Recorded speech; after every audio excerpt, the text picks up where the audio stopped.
You're watching the Coaches Roundtable on the Armstrong Neighborhood Channel.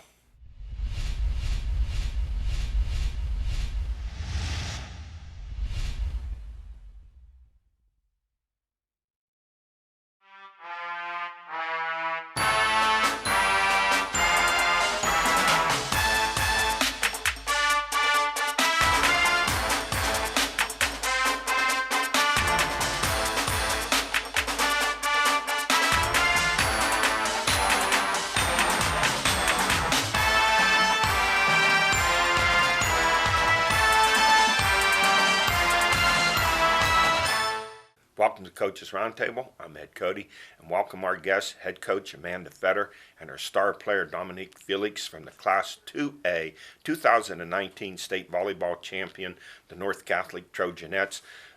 Coach, first of all, congratulations to you. Dominique, Thank you. congratulations Thank to you. 23-1, an incredible run, and I knew you guys were going to be good when earlier in the season you defeated North Allegheny at the Upper St. Clair tournament. You won that set, and I told the guys on the show, I said, look out for North Catholic. These girls are really good. Yeah. So what did that tell you about your team winning that set against them? I honestly think that was the first time we realized that tournament as a whole, because we had North Allegheny, Campman, Bethel Park, a lot of the top ranked quad A teams. I think that was the first time we realized how good we were. Because before that, we were just kind of playing against each other or, teams that we knew we could compete against. And that was the first time that we really got to go up against teams that were very talented, and it showed us a lot about our talent level. And Canon Mac derailed North Allegheny 64-match win streak. And Dominique, what did you find out about yourself going up against that top-tier talent? It's fun because I know a lot of those girls from club. So I never get to play against them because I'm in a 2A team. They're all like quad A teams. So it was really cool to beat them, and it kind of gave me confidence, and I know all the girls on our team confidence because they were all like, we can do this, guys, and I think it really brought us together too. Your record 23-1, and let's look at the 1 first. I think that 1 gave you the impetus to move ahead. And I'm wondering, sometimes we always say a team loses a tough game or a championship, and then it's a hangover after that. So you're up on Freeport in the championship game 2-0, and you're ready to celebrate one more set, and it's yours back-to-back WPL championships. You won it in 2018. How'd that get away from you, and what did you tell the team after? Well, how to get away from us? I don't even know where to.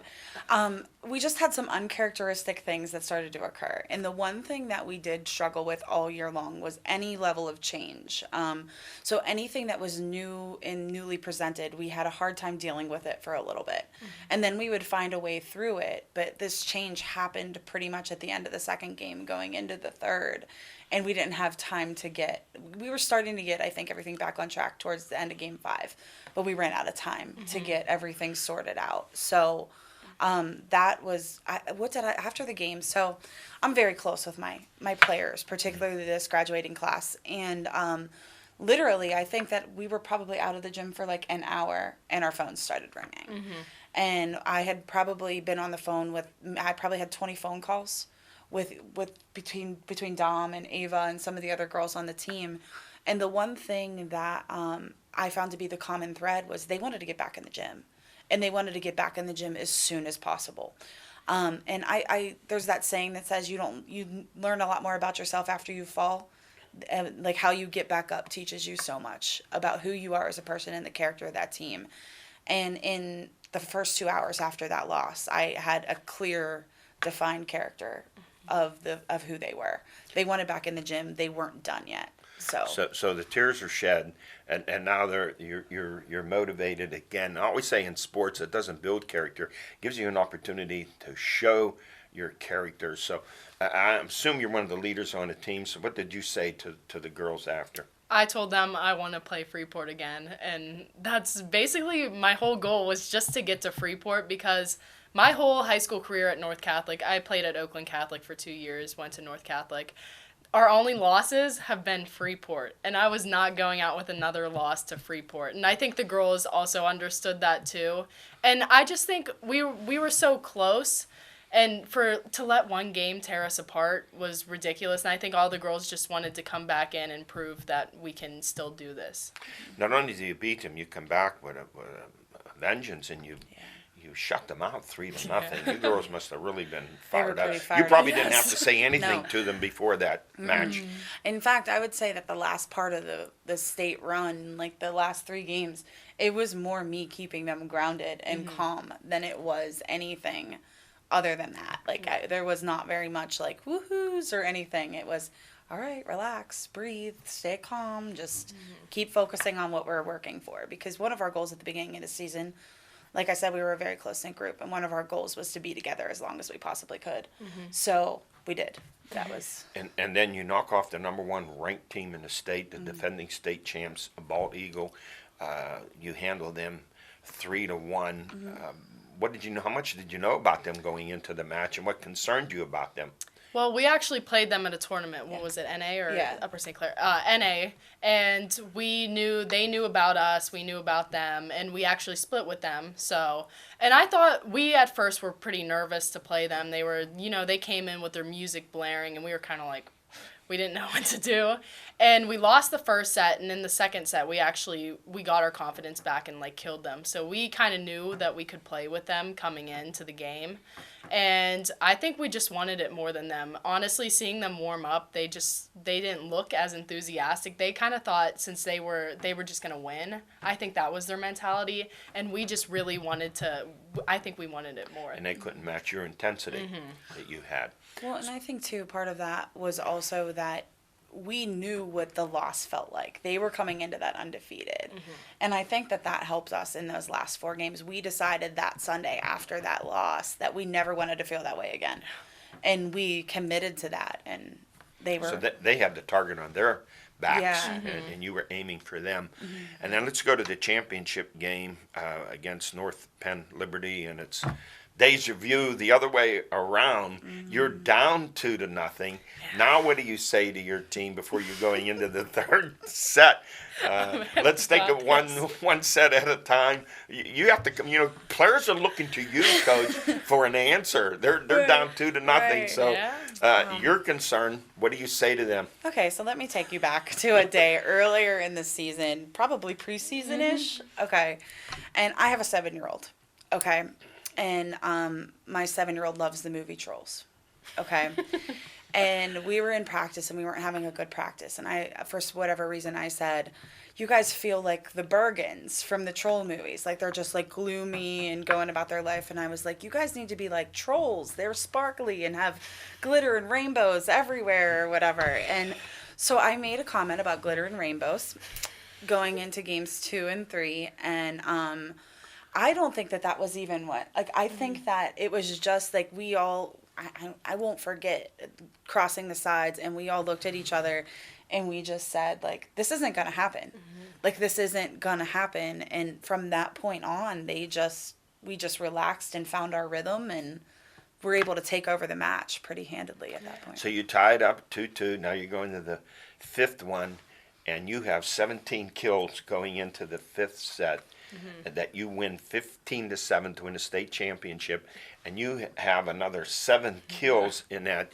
You were on fire. You kind of put the team on your back, and led them to this championship. And the 24 kills, that's about your season average, close to 25. What, 600 kills? 604. Is there some kind of WPL or record? That's unbelievable. I've never heard anything like that.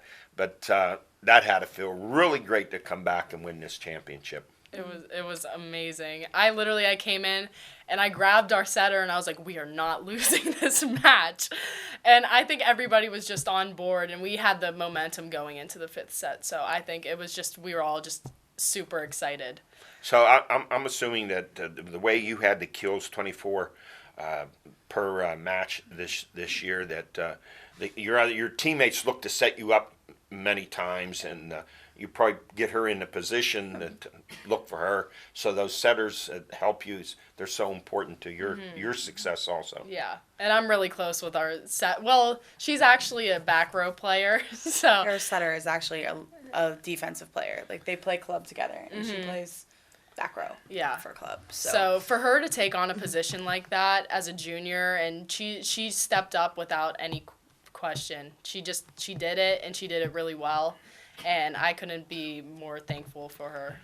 Well, next year you're going to Sacred Heart University in Connecticut. Congratulations to you. And I want to tell you on behalf of the Coaches Roundtable, you are our Class 2A Girls Volleyball MVP of the year.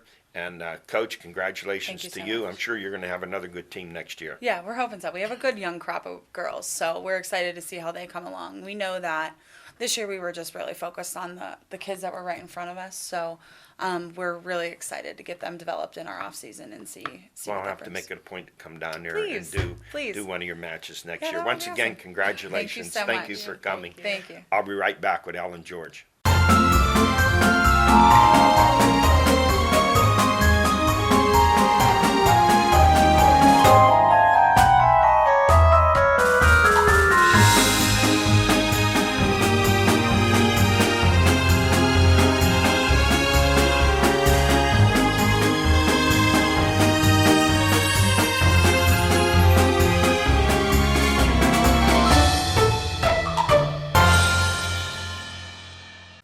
I'm back, joined to my right by the Swami, George Abraham. To my left, the Tiger, Albert Campman.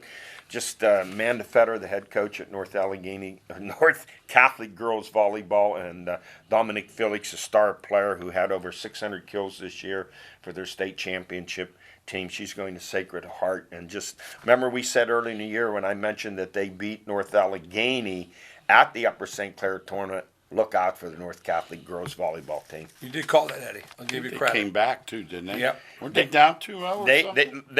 They were up on Freeport 2-0 in the championship and lost 3-2. That would have been their back-to-back WPL championships. Then they're playing North Penn Liberty in a state championship. They're down 2-0. I knew I saw that. They come back and win the 3 straight. Felix had 24 kills, and in the 5th set, they won 15-7. She had 7 kills. One of the things that brings up, and we try to talk about scheduling, that 2-game, when they were ahead and lost, the huddle had to be saying, we went through this before. We can win this thing.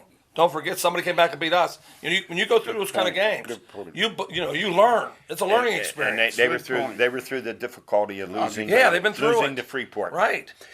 Let's go to Spotlight. High school basketball opening up this week. Tournaments galore everywhere, December 6th and 7th. So we're going to jump right into our preseason power rankings. Last year's record is there, followed by an asterisk, means they were a district champion. 2 asterisks mean they were district and a state champion. So let's go to our preseason boys. 6A, at the top, Butler, followed by Pine Richland, Mount Lebanon, the defending WPL champs, Latrobe, and Upper St. Clair.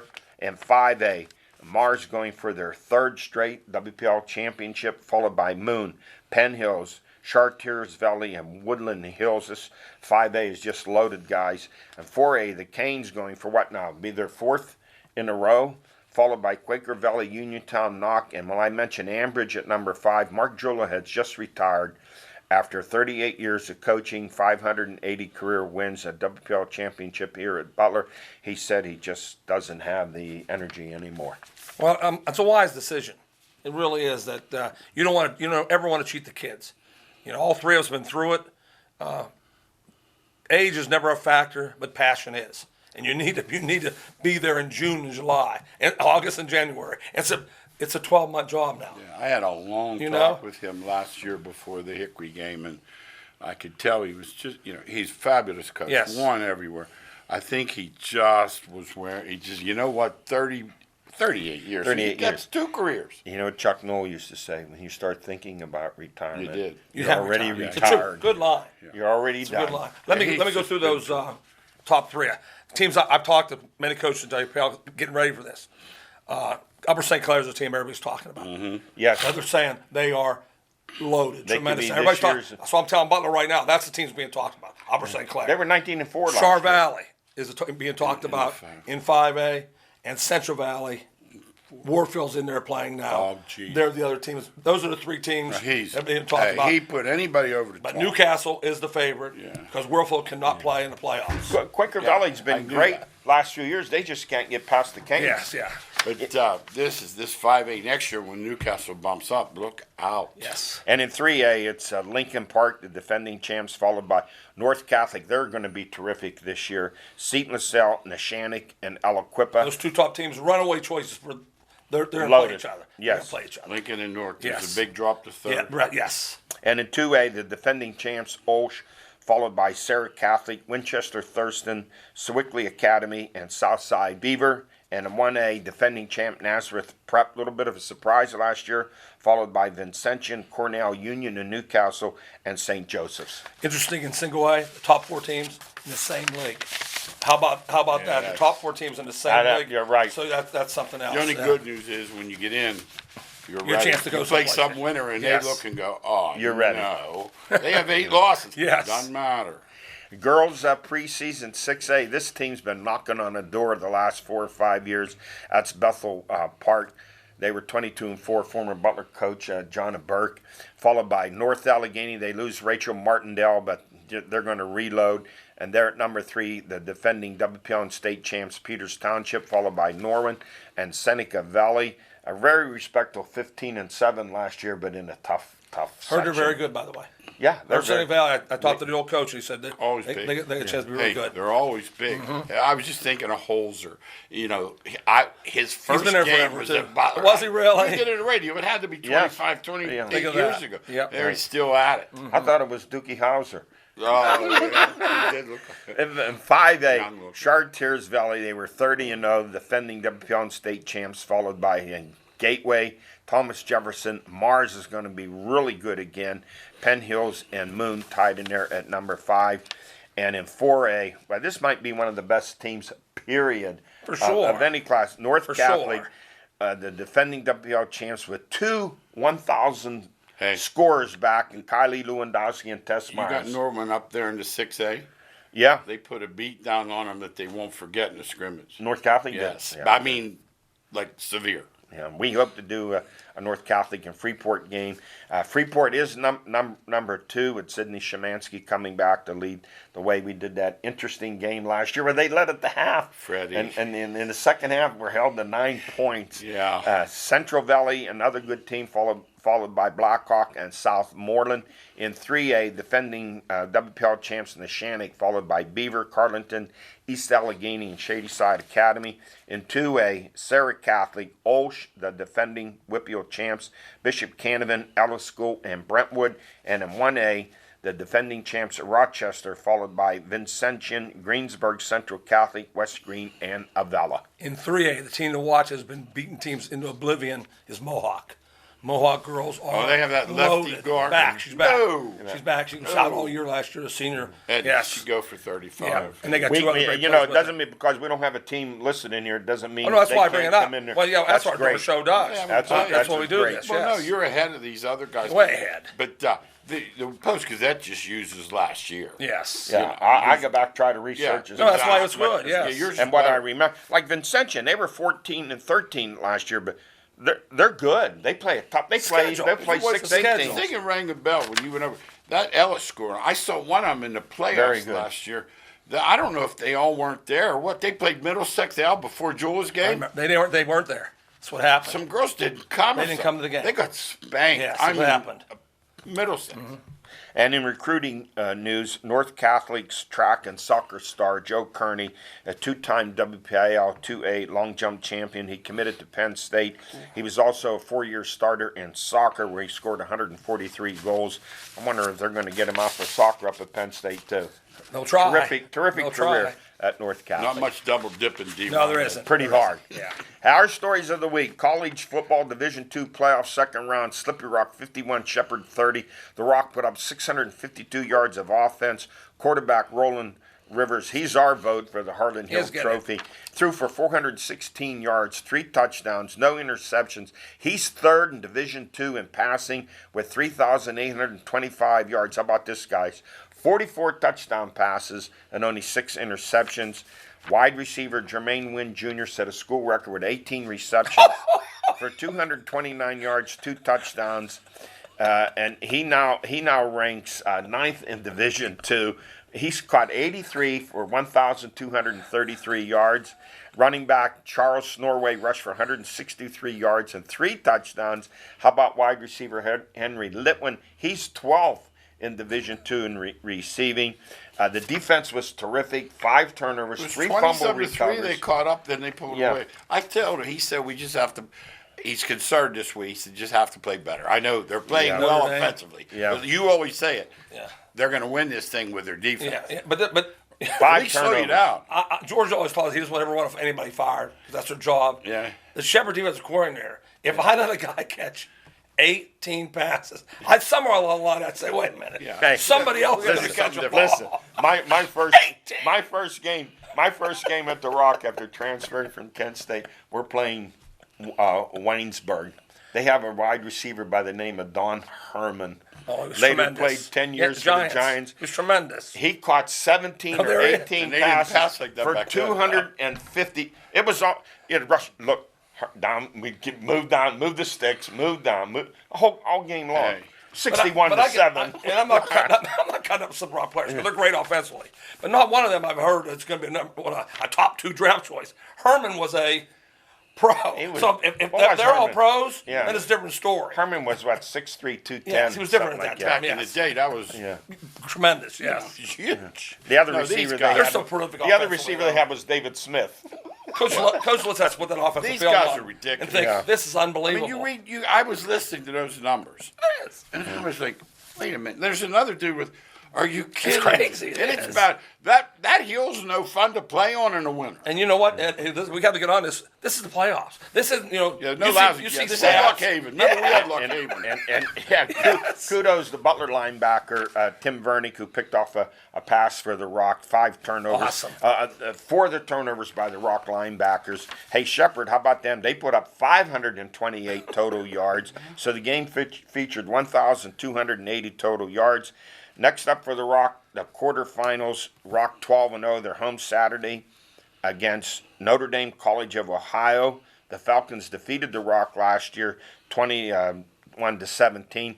They defeated the last 2 weeks Westchester, and then last week Kutztown, 20-17. They have Division II's #1 leading rusher in Jaleel McLaughlin, who's rushed for 2,198 yards, 28 touchdowns, averages 6.7 a pop. How big is he? 5'9", 175.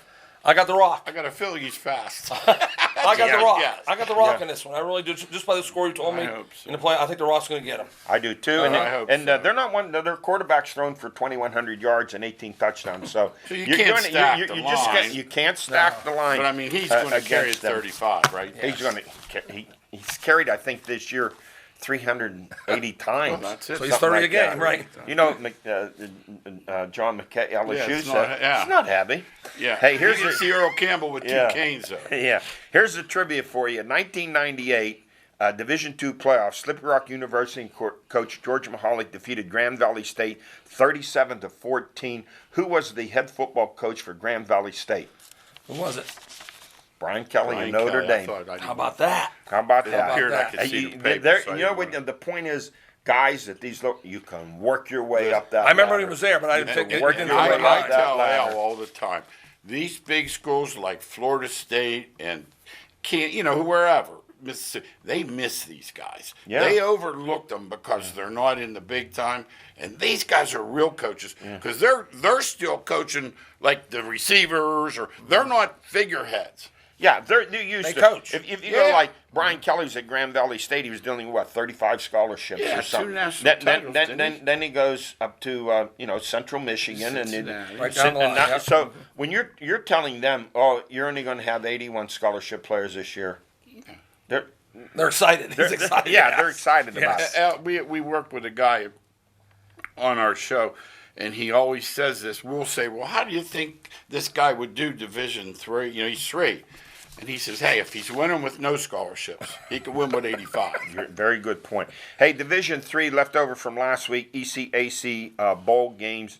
Grove City 41, Rensselaer Polytech Institute 38. Quarterback Josh S. threw for 315 yards. Running back Wesley Schools 167. And Cody Gustafson caught 13 passes for 239 yards. Grove City 9-2, their second straight ECAC bowl win. And they finish the season 9-2, 17-5 the last 2 seasons. Remember, Ofer before that. First that's year, why- that's first how year, great, yeah. before year, they were 0-9. I'll tell you. He's When done a you terrific. step Coach back D. and look at Donato. 0 to 9, this guy has done a Yes. fabulous Somebody should job. be after him.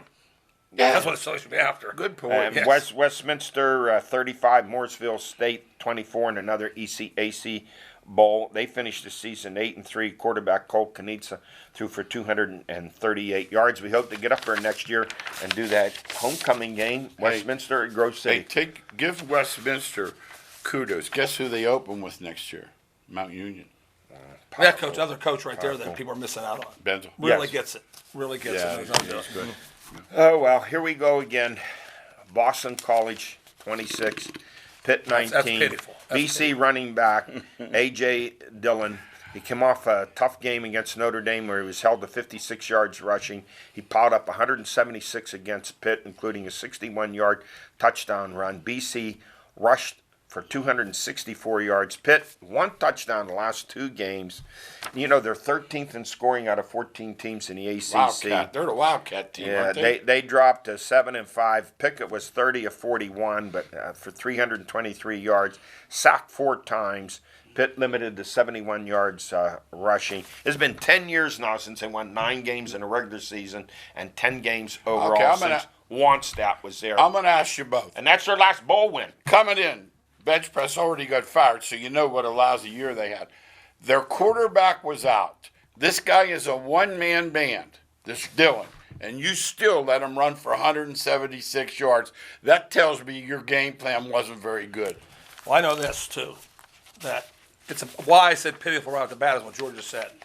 The team that beat you fires their coach. Yeah, the next So, day. so they're What's that saying at Boston College that's not good enough.